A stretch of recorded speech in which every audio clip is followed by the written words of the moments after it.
Genghis Khan, whose real name was Temujin, was born in 1162 in Mongolia. His father, Yesuge, was the chief of the Kiyat tribe, but he was poisoned when Temujin was just 9 years old. This left Temujin and his family vulnerable, and they were subsequently cast out of their tribe by their rivals. As a result, Temujin was forced to grow up quickly, and he learned how to survive in the harsh Mongolian landscape. Temujin's early life was marked by struggle and conflict. He was captured by his father's enemies and enslaved for a time, but he eventually escaped and was reunited with his mother and siblings. He then began to build alliances with other tribes, slowly building up his power base and winning the loyalty of his followers. In 1206, Temujin was declared the supreme leader of all the Mongol tribes, taking the title of Genghis Khan. He immediately set about consolidating his power, using his military prowess and cunning to bring other tribes under his control. He was a master strategist, and he used a combination of diplomatic alliances and brute force to achieve his goals.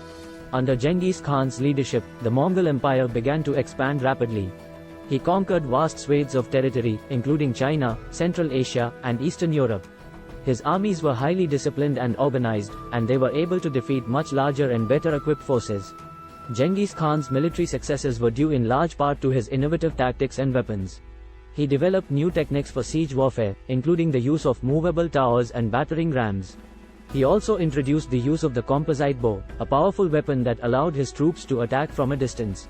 Despite his military success, Genghis Khan was not just a ruthless conqueror.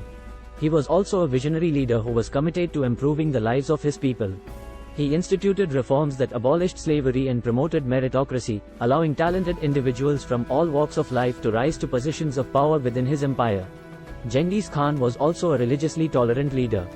He recognized that his empire was home to people of many different faiths, and he allowed them to practice their religions freely. He even invited Christian missionaries and Muslim scholars to his court, hoping to learn from their wisdom. Genghis Khan died in 1227, at the age of 65. He was succeeded by his son Ogedei, who continued his father's policies of expansion and reform. Over the next few decades, the Mongol Empire grew even larger, encompassing much of Asia and parts of Europe. The legacy of Genghis Khan is a complex one. He is often seen as a brutal conqueror who brought death and destruction to many parts of the world. However, he was also a visionary leader who brought unprecedented stability and unity to the Mongol people. His empire was a melting pot of different cultures and ideas, and it laid the groundwork for many of the great civilizations of the modern era. In conclusion, the story of Genghis Khan is a remarkable one. He was a man of great vision and ambition, who achieved incredible feats of conquest and leadership. His legacy continues to be felt to this day, and he remains one of the most fascinating figures in world history.